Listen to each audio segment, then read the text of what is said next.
As leaders, it's so easy for us to get caught up in tasks, strategies, and our to-dos. But all of those things have no value if we don't know how to take care of the people we oversee. If strategies and tasks cause us to neglect our people, then no matter the results we're getting, they're worthless. So how do we lead at a high level, get incredible results, while still taking care of our people? Well, welcome to the Good Leader Podcast. Good morning, good afternoon, or good evening, everyone. If you are jogging, I am proud of you because today's topic is all about health. Specifically, the second of our four-part series on questions you should be asking yourself at the end of the year. Today's question is, where am I unhealthy? On the last episode, we talked about priorities and am I living my priorities? I got really fired up about the Balenciaga and all of that controversy in that topic. Did I get it right? Yes. Is that right that time? Good stuff, right there. Okay, great. I didn't even have my cheat sheet. Didn't have my cheat sheet on here that you provided me at the end of the last episode. Thank you, Anj, for that. But yes, that amazing voice that you hear was Jess Treat. She's with us here again. We've got Lemuel being cool over there, looking like an NPR host, and I appreciate it. Lemuel, welcome to the show. I'm channeling my inner Steve Jobs. You do look like You're Steve really Jobs. hitting the role with that one. Oh my goodness. And it's the holiday season. One of my favorite, you guys, this is probably too old for all of you, but those SNL sketches where it was the NPR hosts. Oh my gosh. Hilarious. Like sweaty balls. Do you guys know what I'm talking about? I've heard, Like I know Alec exactly Baldwin. what you're I have talking not about. seen Yeah. Oh, do you really, Jess? Yeah. It's That specific Alec Baldwin quote. Yes. Yes. It's really funny. So I said this Christmas edition here with our NPR host and the one and only Anj, Did We Make a Good Hire, is here. Now, have you and Jess conspired to fire me up again today? Is that what's going I'm on? determined. I think we took it easy on you today.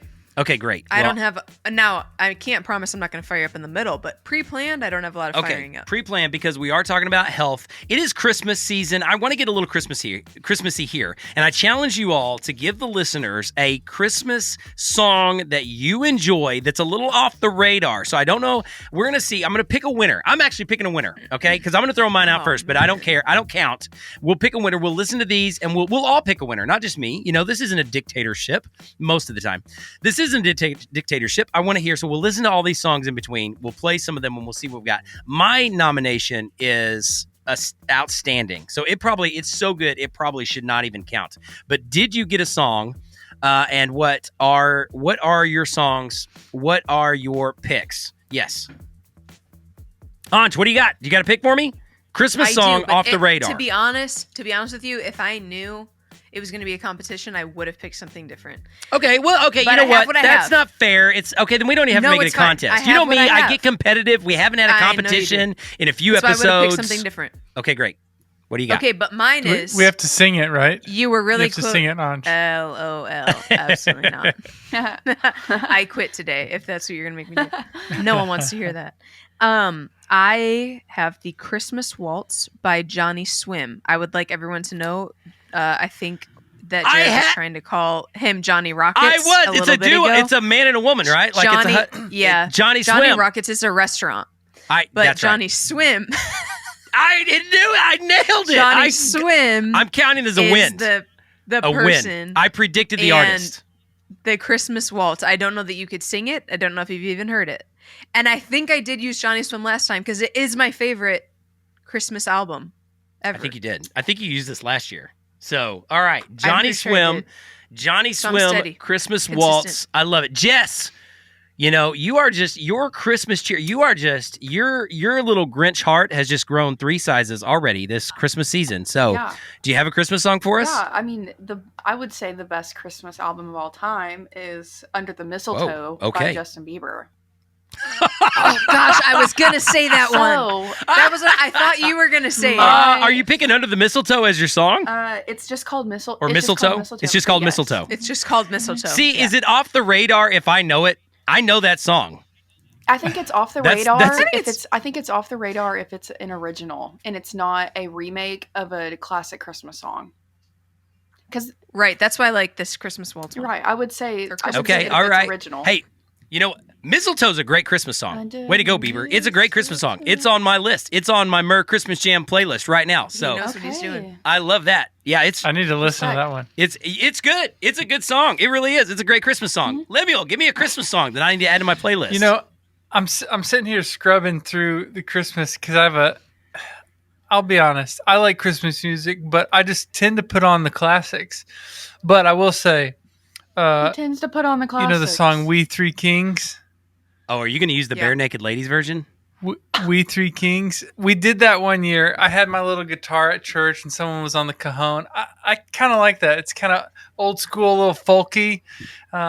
It's not obscure. The but, Bare Naked Ladies version? Is that the one you're talking about, or a I've different not one? heard that one. No, Oh, I think we just did our own rendition. Wait, hold on. His Are favorite you- version. So your Are you favorite picking Christmas your- artist is you. Yes. Is you? You're picking yourself? That is Yes, that is exactly. next level. Even I am not that, egotistical. I hate this man. I guess Okay. you would win theoretically if this was He picked himself. if this It's was like, a contest. I couldn't even sing Christmas Waltz like fake on here, so you obviously win. That's funny. Pick funny. it off the wall. Well, I got a little ditty. I happen to have brought my guitar here today, folks. So I've just been waiting for you to ask. All right, Lemuel picked Best one is me. a remake of We Three Kings by himself. by himself. That is great. Okay, wow. That's funny. I can't even give my answer now. You just took the cake. That's the winner. Like talking about yes, that is not on our playlist. That is not there. Okay. Mine, I'm going to throw this in. It is an old one, but I wouldn't call it a classic. It's called Dominic the Christmas Donkey. Dominic the Christmas Donkey it's an Italian artist. It's an Italian artist named Lou somebody. I can't remember his name. Lou something. But it's great. Google it up. Listen to it. Do yourself a favor. Listen to it with anyone. How does it go? Tingity ting, eon, eon. It's Dominic the donkey. Tingity ting, eon, eon. The Italian Christmas donkey. Ba da da, ba da da da da da. It's good. It's solid. It is good. And then it goes. I can sing the whole thing. I can sing the verses for you if you want me to. But it's fantastic. hit it. It's the little Italian Christmas donkey. He helps Santa Claus through the hills of Italy. It's fantastic. Italy. It's really good stuff. It's like Jess, an Italian. It's an Italian Rudolph the Red-Nosed Reindeer. Of I guess I all of didn't the even clips realize- that we pull on today's That's the episode, one. Oh, I'd yeah, like that's that going straight specifically. It's going straight on I think the social Maybe media. this is. I think I'm done. I think I'm gonna just- go. This might be odd, but I didn't realize that Santa was like a non-American thing. It's worldwide. Are you serious? Have Yes, absolutely. Kind of. Lem, Lemuel. I've never I thought can't. about it. Okay, hold on. You pick yourself. Lem, you're like 2 for 2 here. You are 2 for 2, buddy. You pick yourself as your favorite Christmas song. Oh, he's worldwide. Have you ever watched The Santa Claus with Tim Allen? He goes through all of the lists. Like he says like, Popo Gigio, Kris Kringle, Father Christmas. He goes through like the whole names. He started I in haven't Turkey. seen it. Santa Claus originated in Wow. Turkey. So yeah, he's worldwide, baby. Like, hey. Man, Now you I'm are struggling right. over here. You are struggling. The way that we think of Santa Claus in America, like the what he looks like, that was first drawn by Coca-Cola. That's a Coca-Cola ad. So that Santa Claus is where we yeah, got it doesn't that look image. American. That's where we Yeah. got that image. But yeah, man, worldwide. Wow. All right, between Jess and Lemuel Ange, we got some Christmas education to At take least care of. I know Um, that Christmas is celebrated all over America In the- with Santa Claus I mean- involved. if you gave me a multiple choice, I guess I would probably pick it, but it doesn't. It hasn't registered consciously. if Santa that Claus makes sense, that belongs it's a to worldwide America, and that is thing. it. I just don't. I don't. Yeah, I don't That's picture Santa all. going like down chimneys in Africa or something. I picture chimneys in America. I don't know. I'll Your never recover from privilege, Jess's your impression privilege right is there. showing so There's- hard, Lim. I need you to just stop. There we go. Please just stop speaking. Well, when we get back from the break, we are gonna talk about good leadership, whether you are in Africa, Asia, North, South America, or anywhere in between. Whatever you're celebrating this holiday season, whether Santa Claus is showing up or not, you need to ask yourself this question. We are unlocking individuals' leadership potential, and we just can't do it without you. Visit www.ps.company to explore topics, workshops, and curriculum. Let's create positive change together. Your host of the Good Leader podcast and CEO of Paradigm Shift, Jared Murr, takes us on the journey of cross-generational leadership with his new book, 8-Track to Emoji. You can find your copy of 8-Track to Emoji on jaredmurr.com.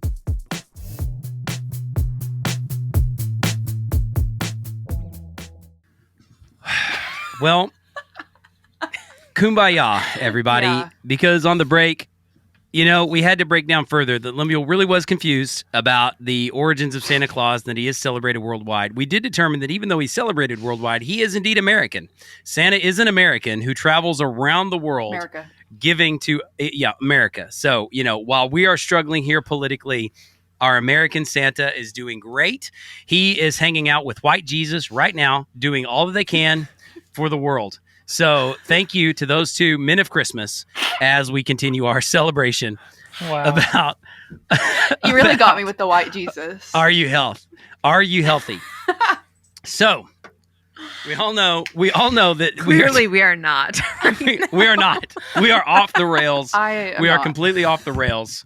I am going to check out all these songs. I'm going to try to get Lemuel to play his song for us. I can Google up the other ones. I'll send it to you. But I'm going to need you to record that so I can judge accordingly on these Christmas songs. I'm telling you, you will not be disappointed with Dominic. Dominic, the Italian Christmas Donkey, is a ridiculously fun song. It is awesome.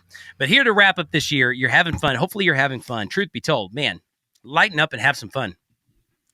Holiday season can be super stressful. I get it. You're buying presents, you are planning parties, you're going to parties, you're doing this, you're doing that, especially if you're trying to be a good leader. You're trying to fulfill those obligations all around you. Well, take a break, pause, take a rest, and be sure you have fun. If you're not laughing at yourself, if your team can't laugh with each other and make fun of each other when one of them thinks that Santa is an exclusively American sentiment, then you are not having enough fun. You need to have more fun. You need to lighten up, laugh during this season. Give yourself permission to rest. Give yourself permission to laugh. And like On said on the last episode, if you want to create culture, be a good leader, all these things that we do, it is about proactivity. We're not the first to say that. It's the first of the 7 Habits of Highly Effective People, the great Stephen Covey, his book, Habit number 1, be proactive. Well, if there was a pre-habit to being proactive, I think it is reflection. You got to pause and you got to think. Last episode, we asked, are you living your priorities? Well, you got to look backward and see, have I lived out my priorities? You got to be honest with yourself if you're not. That's okay. It's about what you do tomorrow. It's about what we're doing now. It's about figuring out where we are out of alignment and getting in alignment. But a few years ago on a separate podcast, I was interviewing a gentleman named Lee Cockrell, and we were talking about priorities. And I asked Lee Cockrell his priorities. It was a generic leadership topic. I was asking about being a good leader. And he said his number 1 priority was his personal health. Lee Cockrell he's a former Disney vice president. He oversaw all their hotel operations. At one time, he had like 40-something thousand people under his leadership. An incredible resume, good leader. And I was just interested in his priorities. And when he said the number 1 thing for him was his personal health, I was flabbergasted. Now, if you're listening to this, you might not be. Maybe you're someone who takes care of your health in all ways, in all facets, incredibly well. I am not. I think I'm an Enneagram 3, if you couldn't tell. I'm an Enneagram 3, textbook all the way. I am an ENFJ on the Myers-Briggs. I am a high I on the DISC. When we take those tests, there are some people, like my wife is an enigma. Like every test comes back like inconclusive. She takes a personality test and she's like, this stuff is a load of crap. It's just like reading a horoscope to me. It's like, okay, fine, whatever. You could probably say that about anybody. Or hers, it'll say something that is in direct contradiction. It'll be like, well, you like things to the left, but also to the right. I was like, well, okay, well, that didn't tell me anything. So she is an enigma, and all these tests are inconclusive. Me, I'm not. Personality test, I am. They use me as an avatar to write the test. I am textbook, script, Easy peasy. When I took the Myers-Briggs and the ENFJ, it gives you 3 potential jobs. Those are the 3 jobs I had in my life. It was like nonprofit leader, teacher, pastor. It's like, well, okay, that's exactly what I've done. So I'm a textbook. Being textbook for me then, and I know my personality type, I don't take care of my health. I get things done. I want to be an achiever. I want to be seen as an achiever. I want people to like me. So if it's like, hey, say no to someone or gain influence and be liked, I'm going to say yes. Does that make sense? So because of that, I put my health. So when someone said, this leader said that his personal health was number 1, I was like, wow, I don't even think that way. I'm curious, where does your personal health line up in your priorities? We just came out of that priority, and I know I'm throwing you on the spot, but if you're honest with yourself here, where do you put your personal health in your priority? Do you not even think about it like me? Or is it actually, no, I would have said that, and here's the list. What do you got? I'm actually a lot like you. So I'm a 3. I'm actually an INFJ, so I'm more introverted. But I tend to work myself into the ground. Mm-hmm. And recently, I say recently, probably within the last 6 months, I was thinking about, and maybe this is the achiever in me. It's like, oh, I need a dream again. I need better goals. I need but I found myself just kind of not having dreams, not having visions. But it hit me, the best way to dream is to rest. You know, metaphorically, if you want to dream, you got to sleep. But also theoretically, I have to be able to slow myself down. And so I've tried to do that a little more intentionally. I'm not the best at it, but that's kind of where I'm at. I need to work on my rest game. Okay, all right. Ladies, how about you? Do you take care of your personal health a lot? Like, where does it fall with this priority conversation for you? Just as a natural byproduct. Health has always been really big for me. It not in necessarily always a healthy way. I'm similar to you, Jared, not as much on the achieving, but on the influencing side. Okay. And so I got really, really big into like physical health. I mean, working out. When I was in college, it was like an unhealthy amount, motivated by what people saw. So it was almost like an expectation that people had of me being so like, if I even touched a Snickers, people would be like, wow, Anja's like touching sugar. Like it was that excessive. Wow, that's pretty unhealthy. So I'm not right. I got healthy to a point and then I got unhealthy. So then, and then I hit a season where I was like, I want no expectation. I want nothing to do with this life. And then I went way out of it. I think I'm in a point in my life now where I'm actually a pretty good medium of the type of health I want physically. We live in a world now too where mental health is 50% of that conversation, and where I think physically I've probably gained at like I put myself at 80%. Mental health in the last year or two, maybe even 4 years, has been a bigger hurdle for me to have to pass and cover. And that matters a lot, especially in leadership. I would venture to say my mental health has mattered even more than my physical health in terms of leadership. It affects how I speak. It affects how I lead. It affects my family, my husband, my kids, and then obviously even like your own physical self. So I find that I have a harder time with that piece of it than even the physical. Physical, I kind of have down. I know all the things to do, all the marks to hit if I really, really, really want to do it and be there. And I put a lot of money even into my physical health. But on the mental side, that's a new. Do you work out? stretch Do you actively work out on now? Like you said, physical health, you kind of got it on lock or in step for you. Mm-hmm. So is that an active part of your regiment?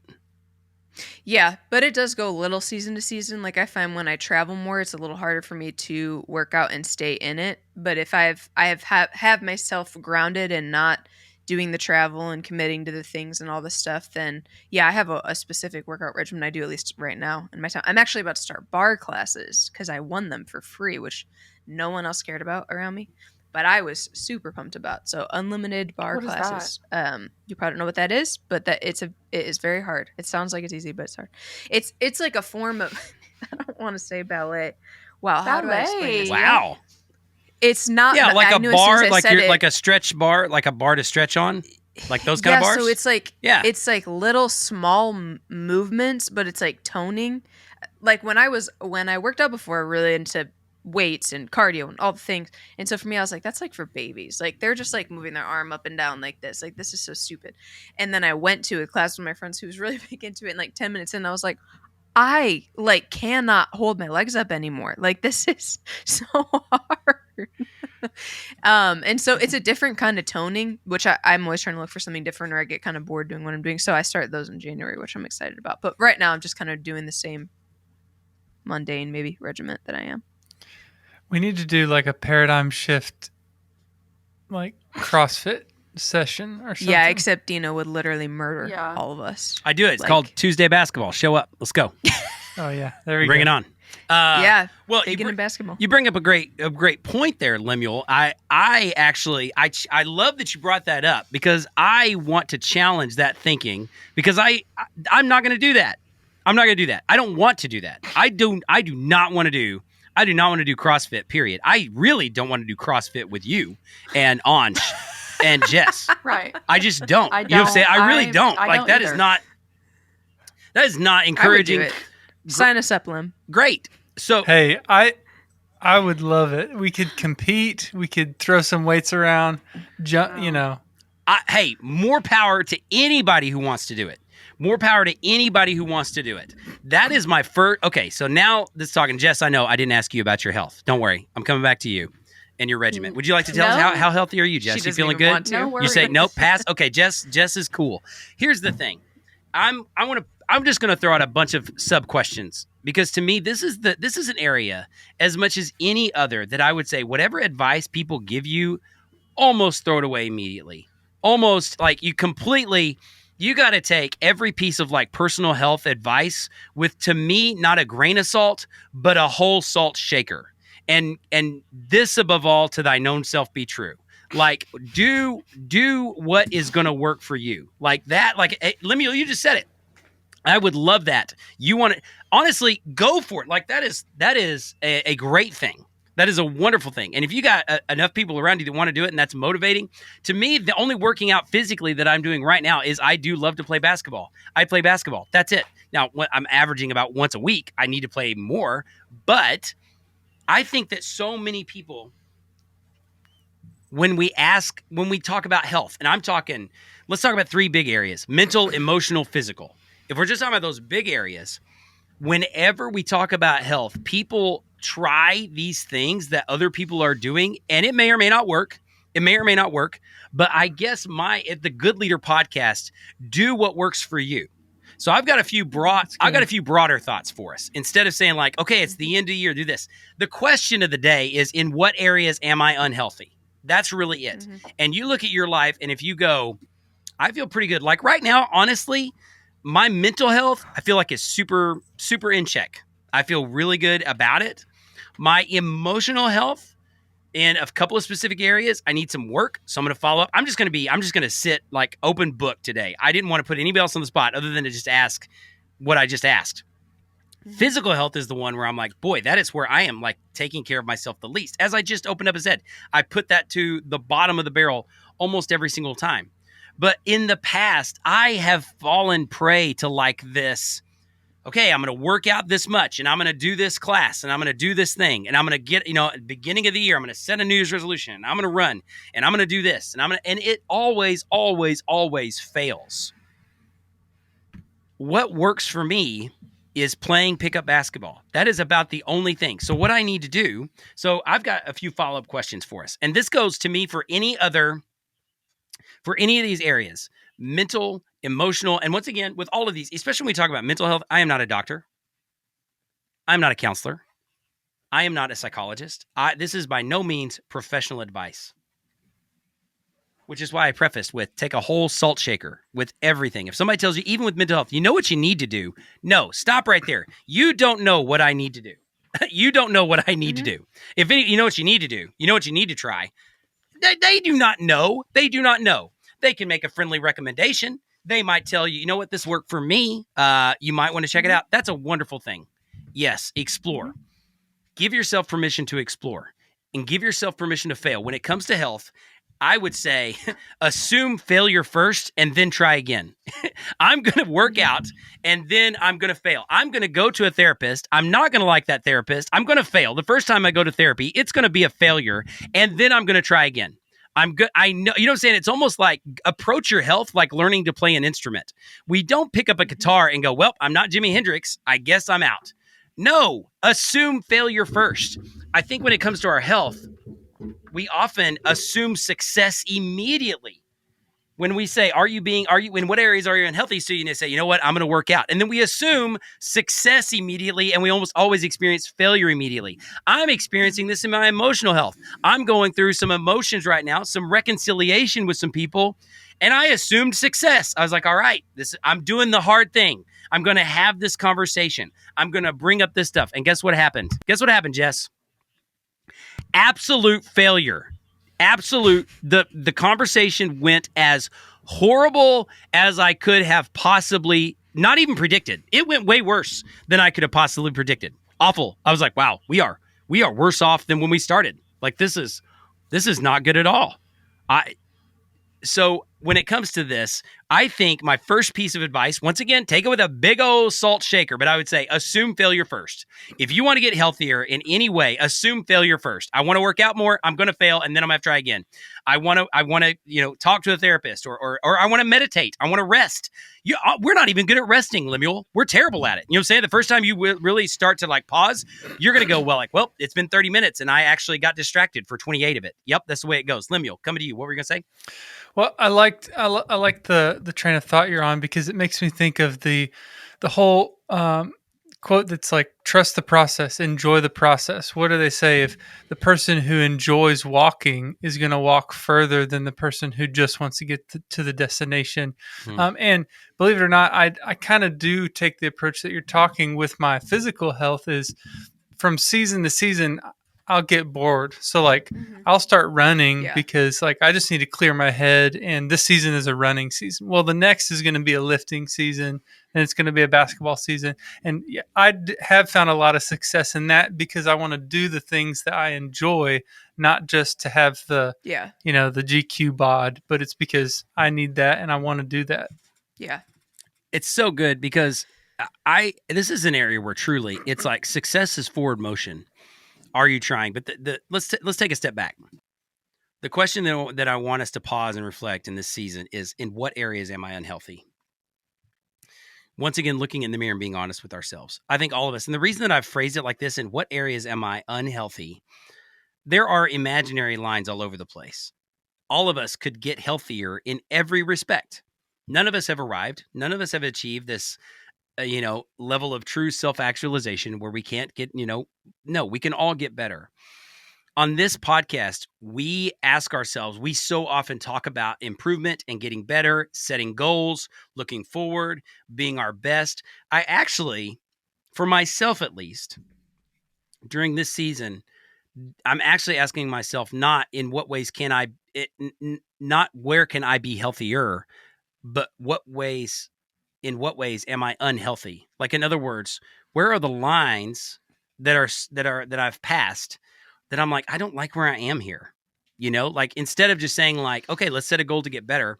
That's where it's like with our emotional health and our relationships, with our mental health and our well-being, with our physical health and our bodies. Sure, you can get better. I guess, and maybe this is just my own therapeutic self-reflection here. I just happen to have a microphone in front of me. There are areas of your life that you look at and you're probably pretty unhappy with it.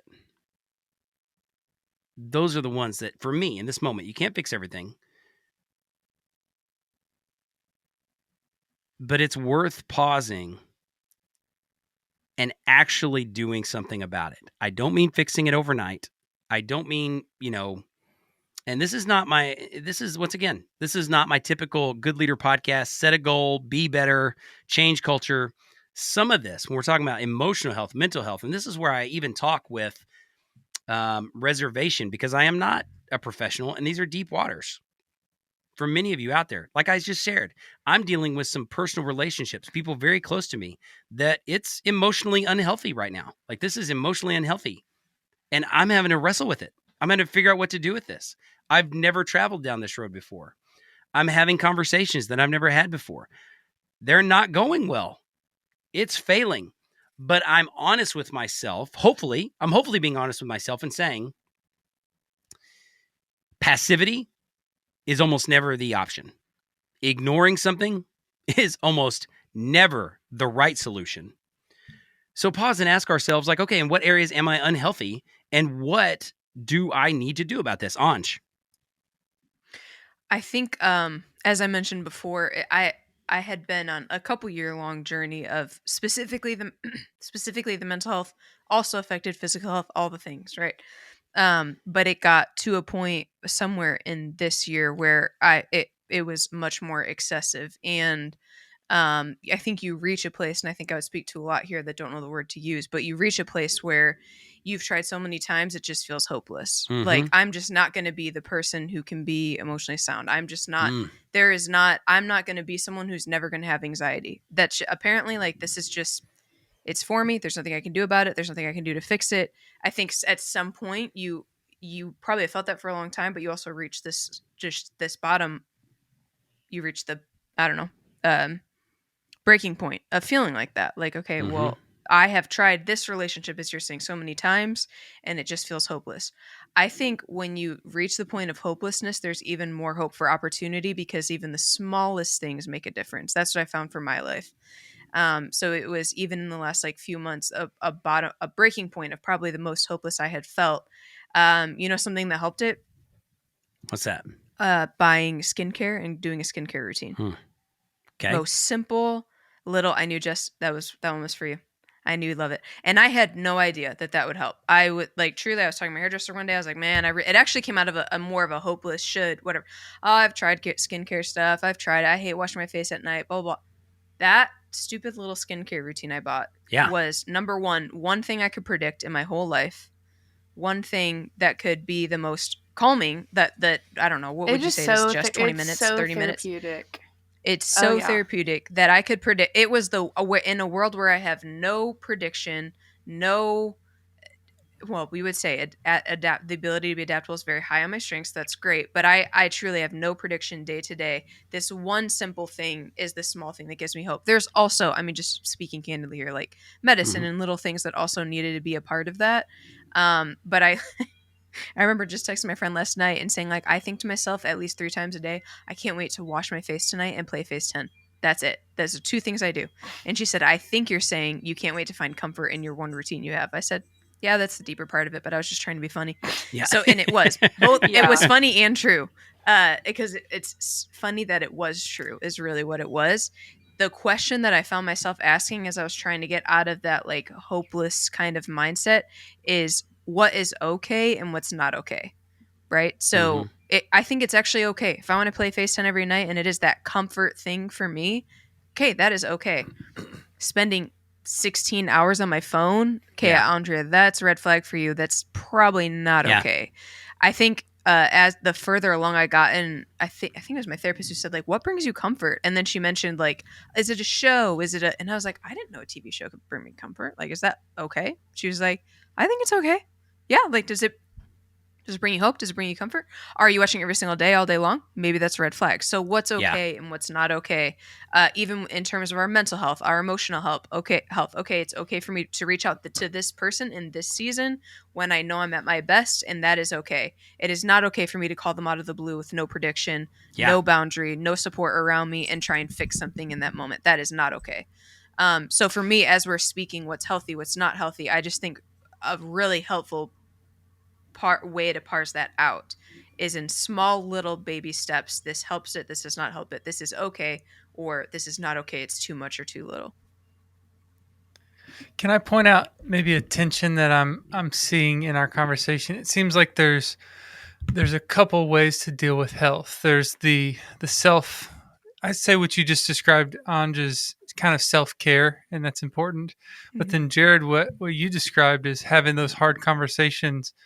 That's kind of I've heard it said, eat the frog, do the hardest thing. And it's almost like eating your vegetables. It has to do with discipline, kind of embracing conflict. It seems that that's a tension to manage in living a healthy life is how do we care for ourselves and, create our safe space, but also show up, have the hard conversation.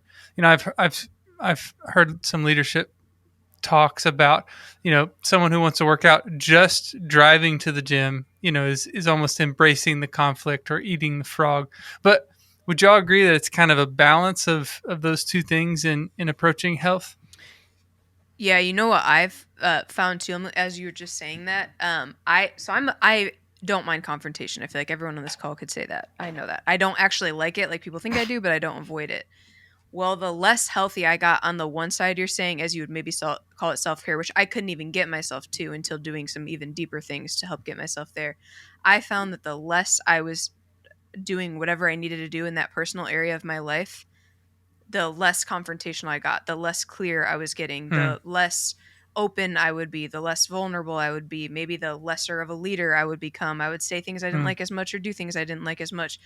And vice versa. Like, wow, sometimes I'm spending too much time in that area. It's an ebb and flow. It's like, man, when I'm giving one area too much time, the other one suffers, but then I let that one suffer so bad that now back on this spectrum, this one is suffering now too. And now I'm not being my best self. I'm not having the hard conversations. I'm not doing those things. So it's like what you said, it's a yin and yang, ebb and flow. But I do know, I think I have found things that, again, are those, wow, this is really not okay, that are the red flags I need to shift.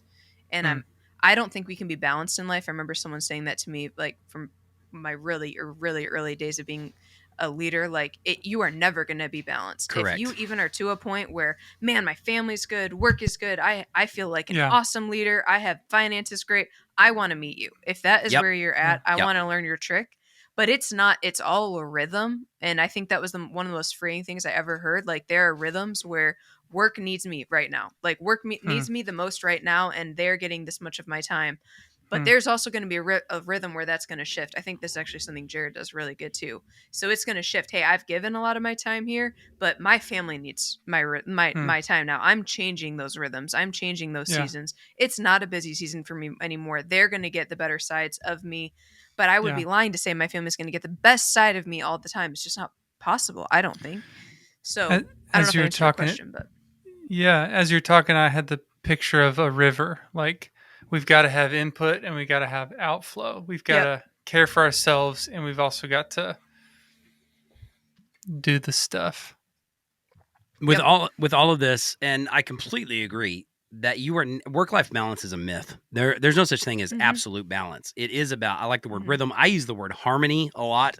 Like, is my life in harmony? Like, it is, I'm still feeling tension. I'm still feeling stress over here, but is it in harmony?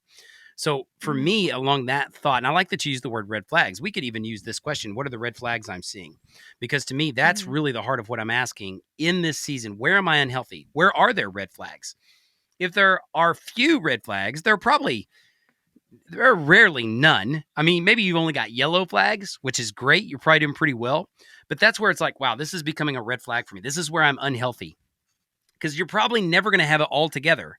That's a myth that you just started to dispel on. I'll double down on it. The Good Leader podcast here, being a good leader does not mean that you have it all together and that you don't have any red flags or any unhealthy patterns in your life. To me, good leadership is trying to be self-aware enough to recognize. That's why the question is, where am I unhealthy?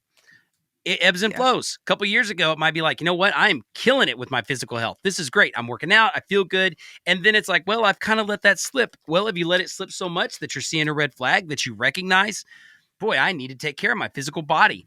When I do take care of my physical body, I am more present with people. I have more. That actually helps my mental health. Is it a red flag?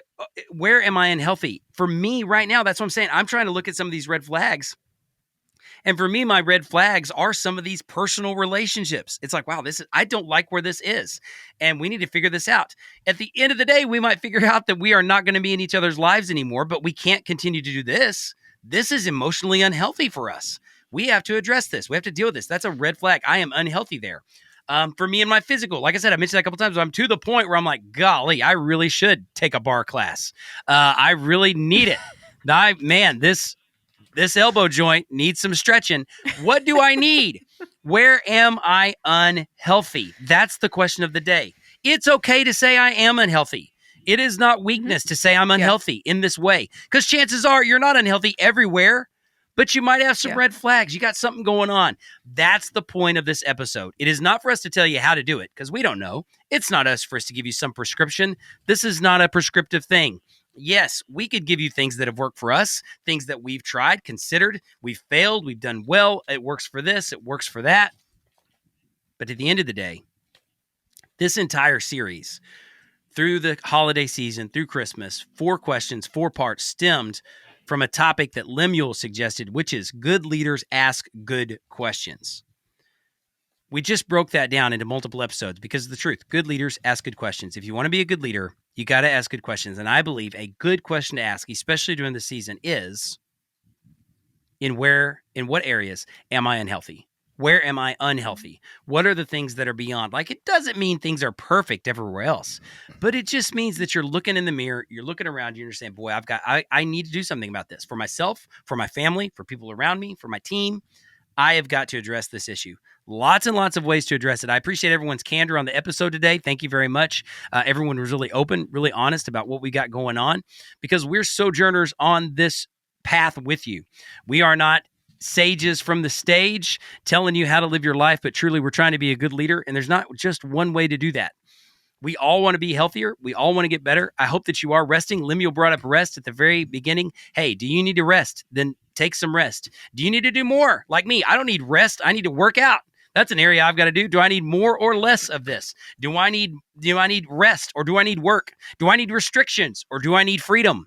Those are the types of questions that you need to be asking to say, I am unhealthy in this area because I need less of this. I need more of this. Like Aunt, she needs some more routine. She needed a routine. She needed that. She found that.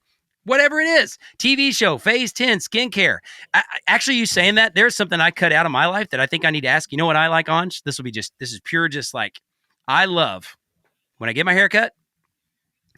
I used to go to a place called the Elephant Room where they would shampoo my hair. Oh, yeah. Give me a little scalp totally. massage. Give me a little scalp Love massage. the Elephant Room. And they put Oh, yeah. a hot towel on my face. I love the hot towel. I love the hot towel. Give me the hot towel.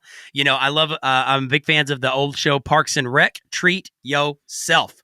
Treat yourself. And I treated myself with that hot towel, but I don't do that anymore. I stopped going. And maybe I need to pick it back up. Like you said, it's probably something pretty small. Most of these things, it's not this gigantic stuff.